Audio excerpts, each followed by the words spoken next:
Merci, merci. Bonjour. Bonjour tout le monde. Alors, c'est ce matin que ça passe ou ça casse pour l'hôpital Maisonneuve-Rosemont et pour une trentaine d'autres projets. Je m'explique toujours pas comment on est passé de si on fait Maisonneuve-Rosemont, on peut pas faire les autres, puis on n'a même pas d'argent pour Maisonneuve-Rosemont, à tout d'un coup, on a de l'argent pour tout le monde. Alors, tant mieux si tel est le cas, mais ça va quand même prendre un ordre, ça va quand même prendre des priorités. Puis, moi, je n'ai pas été convaincu, même après, 6 heures, 6h30 de crédit hier, que l'argent sera effectivement là au complet pour Maisonneuve-Rosemont. Je rappelle que ce qu'on a trouvé comme solution hier, en grattant les fonds de tiroir, c'est 85 millions pour un stationnement. 85 millions, c'est 1,5 de 5 milliards, puis ça coûtera au moins 5 milliards que l'hôpital Maisonneuve-Rosemont. Alors, tant mieux si on commence le stationnement. Moi, ce que j'ai demandé au ministre Dubé, c'est une fois que les pépines sont en route, là, on ne les arrête pas. Hein? Quand on a fini le stationnement, elles traversent le boulevard Rosemont, puis elles s'en vont commencer les vrais travaux de l'autre côté. J'ai dit au ministre aussi qu'il avait 2 prises contre lui. Et que la règle immuable, c'est qu'après 3 prises, vous êtes retiré. Alors, je pense qu'on ne le croit plus, puis qu'on le croira quand ça sera fait. Là, la question que je me pose, puis on verra les décrets qui sortiront de cette réunion extraordinaire de ce matin du Conseil des ministres, mais est-ce qu'on va mettre au coin de l'Assomption et Rosemont un beau panneau bleu poudre là, avec votre gouvernement, sur lequel il sera écrit « Ici, le site du futur stationnement de Maisonneuve-Rosemont, un investissement de 85 millions ». Ou alors, si on va vraiment dire, ici, le futur site de votre nouvel hôpital, un projet de X. Parce que le premier ministre disait hier, on ne sait pas trop combien ça va coûter exactement. C'est faux, c'est faux. Les gens qui travaillent sur ce projet-là depuis des années, là, c'est des pros, là. Ils savent combien ça va coûter, là, puis on le sait combien ça va coûter. Moi, j'ai participé à des annonces avec le ministre Dubé, notamment dans ma circonscription, notamment à l'hôpital Sainte-Cabrini pour des salles d'opération. Il est arrivé avec une annonce, avec un budget. On le savait, ça serait 96 millions pour 2 salles d'opération. On ne peut pas lancer des projets comme ça, là, avec le flou total sur combien ça va coûter puis où est-ce qu'on va trouver l'argent. Alors, la bonne nouvelle, c'est que la fumée blanche est sortie d'Achamer cette semaine, là, puis que le gouvernement a enfin eu une épiphanie. Tant mieux, tant mieux. Mais moi, je ne crois pas au miracle. Je vais croire aux travaux quand ils seront réellement commencés avec un échéancier et avec un budget. Merci. Merci, Vincent. Ce qui est intéressant, c'est aussi de faire le lien entre Achamer et l'état du métro de Montréal. Vous avez vu les unes aujourd'hui, là. Ce qu'on constate plus que jamais, c'est que la CAQ abandonne Montréal puis abandonne son métro aussi. C'est encore une fois une chronique annoncée d'un drame avec le métro de Montréal. La moitié des stations sont en mauvais état. Ceux qui le prennent le savent, là, c'est de moins en moins beau à voir. C'est l'infrastructure publique là, de transport la plus utilisée au Canada, rien de moins. Et je me demande, qu'est-ce qu'elle attend, la ministre Guilbeault, là, pour envoyer des sommes supplémentaires? Elle attend-tu une nouvelle suspension du métro, une fermeture de station comme à Saint-Michel? L'année passée, je veux dire, on ne peut pas arriver là, ça ne peut pas se passer. Fait que ce que je dis, c'est qu'on a un grave problème, notamment aussi avec la cohabitation. Le métro est laissé à lui-même, est obligé de mettre des règlements anti-flanage. Pendant ce temps-là, la crise de l'itinérance, puis c'est le lien qu'on fait avec le métro aussi, ne s'améliore pas. Puis ce qu'on voit, c'est que la ministre Duranceau vient de couper la moitié du budget pour l'aide au réaménagement là, pour ceux qui n'ont pas de logis pour cette année. Fait que l'itinérance augmente, le nombre de gens qui ont besoin d'aide augmente, la crise du métro est grave, les infrastructures sont nulles, et ce que la ministre trouve à faire, c'est de couper dans le budget pour aider les gens à se relocaliser puis à trouver des appartements quand ils n'en ont pas. Fait qu'à un moment donné, là, quand on fait l'addition, il ne faut pas s'étonner que ça ne se passe pas bien devant ces mauvaises décisions caquistes.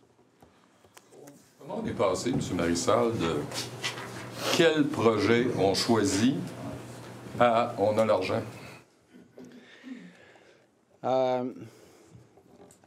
Entre les deux, il y a eu un caucus caquiste, puis probablement que ça a brassé pas mal pour ceux et celles des caquistes qui sont pas contents qu'on mette tant d'argent dans l'Est de Montréal, puis ceux et celles des caquistes qui disent « moi aussi, moi aussi, moi aussi, j'ai un hôpital ».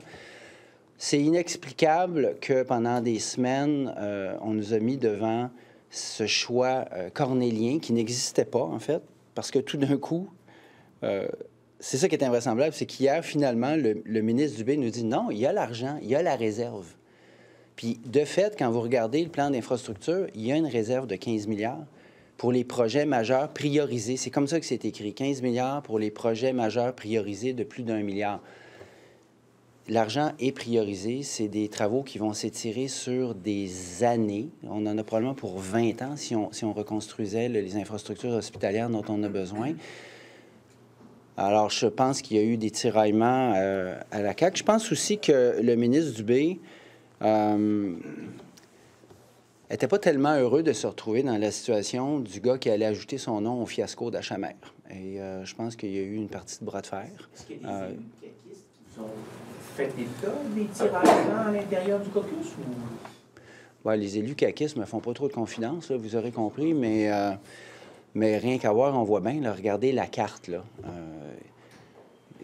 Regardez pourquoi, par exemple, là, tout d'un coup, on se retrouve avec l'hôpital d'Arthabasca qui est au-dessus de la liste. C'est parce qu'il y a une partielle. On a bricolé aussi le PQI la dernière fois pour préinscrire Drummondville. Il y a Saint-Jérôme aussi, quoiqu'ils n'ont plus de députés à Saint-Jérôme. Il y a clairement un jeu d'équilibriste de la part de la CAQ là-dedans. Mais le problème, c'est qu'il n'y a pas de priorité.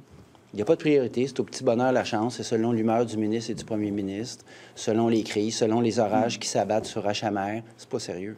Mais pour Arthabasca, on nous dit que les pénalités auraient coûté plus cher que les travaux. Ils s'en sont rendus compte après que leur député ait démissionné. Il a été signé quand, ce contrat-là? Voyons donc, c'est cousu de fil blanc, cette affaire-là. Puis moi, je me mets dans la peau là, des gens de Saint-Jérôme, là, qui ont un hôpital vraiment, vraiment vétuste. Je me mets dans la peau des gens de Drummondville, qui ont un hôpital là, qui est au moins en aussi mauvais état que Achamer. Ça, c'est le prochain psychodrame là, en santé, là, Drummondville. Là. On en parle moins, parce que c'est moins gros, mais il est dans un état pitoyable aussi, Drummondville. Alors, pourquoi est-ce que ces gens-là, eux, n'ont pas eu la grâce? Est-ce qu'il faudrait que leur député caquiste démissionne pour qu'il y ait une partielle? Encore là, on ne peut pas gérer des milliards de dollars comme ça en infrastructure cruciale pour le Québec. Ils ont joué au tarot là, le matin, le François Legault lit les feuilles de thé puis il décide où est-ce qu'il met l'argent. C'est pas sérieux. Ça prend un ordonnancement. D'ailleurs, c'est comme ça qu'on appelle ça, puis c'est ça qui devrait se faire. Avez-vous déjà vu ça, justement, un gouvernement qui, après avoir déposé le PQI, le retravaille complètement pour changer ses priorités? Parce qu'il y avait quand même 30 projets en planification qui auraient eu pas d'argent cette année. Là, on en trouve. Arthabasca, c'est en réalisation, on ne devait pas en avoir, on en trouve. Avez-vous déjà vu ça? Est-ce que ça crée un précédent, si on veut? Parce que, comme vous disiez, là, vous parlez du métro, est-ce que là, tout le monde va tout d'un coup se dire, bien là, on est capable d'en trouver de l'argent, on vient d'en trouver, là? Tout le monde doit se mettre à souhaiter une catastrophe. C'est un peu fataliste comme façon de gérer les fonds publics. Non, pour répondre à votre question, non, je n'ai jamais vu ça. Un tel rebrassage de cartes dans l'urgence, dans la catastrophe, j'ai vraiment vu ça et il ne faut pas que ce soit ça parce que ça prend une prévisibilité. Justement, il y a des contrats qui signent. On prend des équipes qui vont construire un hôpital ou des infrastructures qui sont mobilisées pendant des semaines et des mois, voire des années. Alors non, le ministre Dubé nous disait hier en crédit, oui, mais vous savez, il est arrivé le pont-tunnel Louis-Hippolyte Lafontaine qui coulait de partout, il fallait le réparer. Ce contrat-là a été signé bien avant. Ce contrat-là a été signé en 2020 parce qu'on connaissait l'état de Louis-Hippolyte Lafontaine. Ça n'a rien à voir. Ça n'a rien à voir. C'est la panique d'un caucus qui tire la couverte de chaque bord puis des messages totalement contradictoires du premier ministre. Sur un autre sujet, Domtar, je ne sais pas si vous avez vu ce matin, il y a le grand patron qui va rencontrer M. Legault jeudi. M. Fitzgibbon est le conseiller de ce gestionnaire-là, le Jackson Widjaja. Ouais. On demande l'aide de l'État, entre autres, pour convertir là, une usine à Gatineau qui fait du papier journal en papier d'emballage, en carton d'emballage. Ouais. Est-ce que l'État doit s'impliquer dans un projet comme ça, dans le contexte qu'on connaît où c'est difficile pour l'industrie? Honnêtement, je ne connais pas les tenants et aboutissants du dossier. Il y a deux, trois petites lumières qui allument dans ma tête quand je vous entends. Par contre, M. Fitzgibbon, il n'y a pas si longtemps, là, il était ministre et ministre omnipotent dans ce gouvernement-là. Maintenant, il revient avec sa mallette de lobbyiste auprès du premier ministre. Lumière rouge, grosse lumière rouge. Il faut quand même faire attention, même si c'est pas illégal, hein, parce que les lois ici sont assez slack, là. Mais effectivement, il y a quand même le spectre de Nordvolt qui suit M. Fitzgibbon. Alors, avant de se relancer dans une affaire du genre, où il y a encore une fois des subventions gouvernementales, il va falloir voir le business case, comme on dit en anglais, donc le dossier d'affaires. Il va falloir vraiment regarder ça. On a laissé tomber Lyon parce qu'on a jugé avec raison que c'était la fin des haricots. Moi, je me méfie là, de revoir M. Fitzgibbon après si peu de temps. Les portes tournantes, il était ministre, il revient, puis là, il revient avec des dossiers. Attention, il va falloir voir ce dossier-là très, très, très sérieusement. Bien, M. Fitzgibbon, c'est pas un citoyen ordinaire ici, là. M. Fitzgibbon, quand il rentre ici, c'est pas Joe public, là. C'est l'ami de M. Legault, l'ami personnel. C'est un ancien ministre plénipotentiaire ici, là, qui avait à peu près tous les accès, là. Il connaît tout le monde, là. Il aimait ça, là, appeler tous les PDG de la planète par leur petit nom. Alors, c'est pas un citoyen ordinaire, c'est pas un lobbyiste ordinaire. Est-ce que on donne des passe-droits à un ancien ministre? Puis il a, de toute évidence, l'écoute du premier ministre que d'autres n'auront jamais. Mais ça ne veut pas dire que c'est un bon projet pour autant, là. Alors, voyons le projet, mais moi, je me méfie quand même du porteur de ballon, là. Pour revenir à la santé, M. Marissal, M. Dubé rappelle ce matin sa promesse de donner accès à un milieu de soins à tous les Québécois en 2026. Croyez-vous?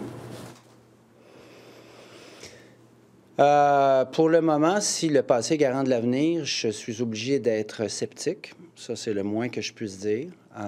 Il y a eu quand même un certain nombre de promesses qui ont été faites et d'engagements qui n'ont jamais été tenus. Par exemple, le temps d'attente aux urgences. Je ne parlerai même plus d'un médecin par personne. Ça, c'est tombé là, dans l'oubli et dans les oubliettes depuis longtemps. Il y a encore des gros problèmes, même pour les gens qui ont des médecins de famille. Puis là, on apprend que peut-être que les gens qui ont un médecin de famille, mais qui n'en ont pas vraiment besoin, seraient redirigés. Hier, on a discuté au Crédit aussi de cette nouvelle façon de trier les patients par l'intelligence artificielle. Et M. Dubé nous a confirmé que c'est la voie de l'avenir et qu'il veut absolument foncer là-dedans, alors que des médecins disent, attention, l'intelligence artificielle, ça soigne personne, puis ça peut manquer des diagnostics. Le moins que je puisse dire, là, depuis 5 ans que M. Dubé est ministre, c'est qu'il parle beaucoup puis il livre peu. Il livre peu. Et ce qu'on a vu hier au Crédit, là, essentiellement, c'est qu'il y a 2 fois plus de monde parce que maintenant, il y a Santé Québec qui est là. Puis ils ont passé une partie de la journée à se renvoyer la balle à savoir qui fait quoi. Ça, c'est-tu Santé Québec? C'est-tu le ministère? Fait que c'est une courte pointe qui est en construction en ce moment, là. Mais pour le moment, les résultats ne sont pas au rendez-vous. Alors, je suis sceptique. Il y a une entreprise de la Gaspésie qui s'appelle Damabois qui est obligée de fermer une 2e usine en ce moment de transformation de bois parce que les aires de protection du caribou en Gaspésie, du caribou forestier, les empêchent d'exploiter. Les élus de la Gaspésie en ont plein le casse là, des mesures de protection. Est-ce qu'on doit, compte tenu de la situation du caribou forestier en ce moment à travers le Québec, abandonner ces mesures-là? Ben, je vous, honnêtement, j'ai pas vu ça, là, fait que je vais vous renvoyer vers notre porteur, qui est M. Boisy. Je vais m'assurer que le lien soit fait avec vous ce matin, là, pour qu'on puisse vous donner une indication claire. Désolé. Est-ce que vous craignez pour les services à la maison Benoît Larbre? Bien, c'est un projet de loi qui est important, qui est attendu. Moi, j'ai toujours été en faveur d'une meilleure cohabitation, puis que les choses soient plus claires, puis que les choses se fassent mieux. J'ai toujours dit que c'était pas la meilleure idée du siècle que d'avoir un site de consommation supervisée comme ça à proximité d'une école. Là où j'ai une inquiétude, c'est sur m'assurer qu'il n'y aura pas de diminution de services dans le secteur. Quand quelqu'un utilise un centre de consommation supervisé, là, il va consommer dans un endroit supervisé sécuritaire. Les gens ne vont pas plus consommer ou moins consommer, ils vont le faire mieux, puis avec des processus de sécurité pour eux, mais pour l'ensemble des gens autour. Fait que moi, si on finit, puis si tout ça, ça finit qu'il n'y a plus de points de service, bien ça va faire en sorte que les gens vont aller consommer dans la ruelle, vont aller consommer sur le canal de la Chine, vont aller consommer dans le métro. Fait que moi, mon red flag ici, c'est que les services demeurent, puis que les gens soient capables d'accéder à un service. Maintenant, si le service doit être déménagé, s'il y a des fonds qui sont prévus pour la relocalisation du site de consommation supervisée, si le ministre Carman prend ses responsabilités puis le fait en collaboration puis conjointement avec les organismes visés, je ne peux pas être contre la vertu. On va regarder le plan, on va regarder le planning, mais c'est sûr que si on a une perte de service, là, tous et toutes, on va écoper, puis la sécurité ne sera pas améliorée. Il y a une autre grosse panne informatique à la SAC. SAC-Clic n'est pas accessible encore pour les clients, encore aujourd'hui. Est-ce que chat échaudé craint l'eau aujourd'hui? C'est quand même hier qu'on apprenait par ailleurs qu'il y a un des grands architectes de ce programme-là qui était connu par l'AMF, qui avait floué 15 000 investisseurs, ou en tout cas de manière alléguée, là, puis qu'aujourd'hui se retrouve en prison aux États-Unis. Le même jour, ça clique, ça plante. C'est quand même particulièrement navrant comme coïncidence. Les Québécois et les Québécoises ont surpayé des centaines de millions pour un projet qui vraisemblablement ne fournit pas la marchandise, puis n'ont pas fini de payer.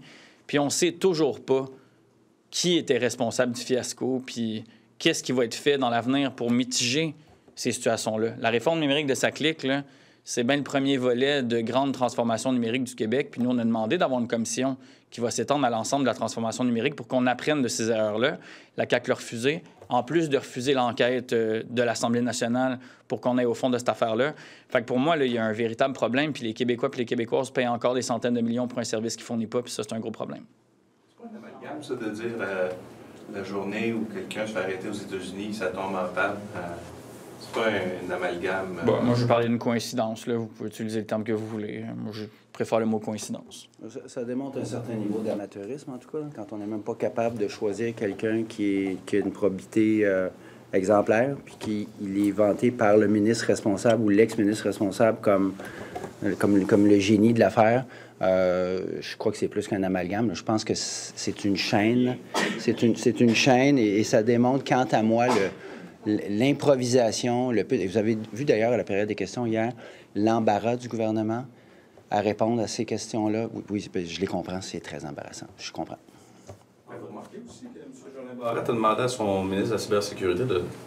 Il a pris le relais, autrement dit. Est-ce que vous pensez que c'est un désaveu au Salon Rouge? Tu veux prendre Simon? C'est ton vis-à-vis. Oui, j'ai aussi remarqué qu'il a envoyé la responsabilité dans la cour de la présidente du Conseil du Trésor en disant que vraisemblablement les emplois supérieurs n'avaient pas fait leur travail. Quand je dis qu'ils étaient embarrassés hier et que personne ne savait trop quoi et qui répondre, là. Ben oui, mais c'est embarrassant. C'est embarrassant. Ce gars-là était engagé par l'ancien ministre de la Sécurité numérique. On a dit que c'était un des cerveaux de l'affaire. Le gars, c'est un fraudeur, même pas allégué, condamné, qui est en prison. C'est gênant. C'est quasiment une caricature rendue là. J'ai l'impression que M. Bélanger a avalé son café de travers après avoir lu son journal. Bien, il l'a dit lui-même à la période de questions. Il a utilisé... En tout cas, il a dit... Ouais. Je pense qu'il a avalé de travers. Puis, je veux dire, moi, on sait qu'on a marqué un point. On sait qu'ils sont gênés quand ils sortent Simon-Jolin Barrette à la période de questions. Puis quand Simon-Jolin Barrette sait qu'il prend la question lui-même, là, pour nous, c'est un aveu assez clair qu'ils sont dans le pétrin. Puis là, bon, M. Jolin Barrette a commencé à faire de l'esbrouf. Il a été rappelé à l'ordre par le gouvernement, par la présidente. Dans ce temps-là, on sait clairement qu'ils n'ont pas de vraie ligne de défense. Puis, en fait, personne ne peut avoir de ligne de défense pour ça. C'est une catastrophe. C'est le ministère de la Sécurité cybernumérique, là, puis il n'y a pas d'enquête de sécurité en amont. C'est du sérieux. Poser la question, c'est y répondre. Donc, pour moi, oui, ils sont dans le pétrin, puis ils sont dans l'eau chaude là-dessus, complètement. The SAC, the SAAQ just released like a press release informing the population that this computer failure breakdown is still on with SACLIC. I mean, we're in Quebec. It's 2025. SACLIC has been put in place since January 2023. Is it embarrassing and becoming a symbol of the failure of this government? Quebecers overpaid hundreds of millions for that program, and we're still starting to understand that fiasco, and that fiasco is not putting anything forward for the government. It's a gigantic failure, and it's a fiasco every day. So, I mean, yesterday, the very same day where we learned that one of the architects of that transformation is now in jail in the U.S. for fraud. The SACLIC program is coincidentally having gigantic failure. I find this very, very... But if you take the whole story, the fact that it's in place since more than 2 years, and now 2 years and a half now, and now we have this computer breakdown that has been going on for more than a day. Like, what do you say to the local government? We've been warned by the Auditor General about that. We knew it. So it's not a surprise. The surprise is to see that the government is doing basically nothing about that. So how much are we going to pay more just to try to to make this thing work. It doesn't work. So at the end of the day, yes, we need an inquiry. We need a wider inquiry just to make sure that we go everywhere to see what's going wrong with this program. Just want to remind you that we are also working on Santé Numérique Québec, which is another gigantic work. And at this point, at the end of the day, I'm not reassured that the SACLIC Take Two will not take place with Santé Numérique Québec. So this government is basically irresponsible in this matter. Do you think for Santé Numérique Québec that it should be paused and upon further reflection of SACLIC before going forward with digitalizing other government services? That's something we might learn with a wider inquiry. If we need a pause during the inquiry, if the government accepts, of course, that would be a good thing. That would be a good thing, not to be here in 2 years, 3 years, 4 years, with another mess on the floor with Santé Numérique Québec. You know, I don't trust this government with this kind of issues. Just on Maisonneuve-Rosemont, I know that it's been a priority for you to get the work started, but how concerned are you that other projects in the healthcare sector could be delayed or put on hold? How concerned are you that that could be a possibility? Yeah, we should learn more today after this cabinet meeting. The thing I would like to see is an order of priorities, which doesn't exist at this point.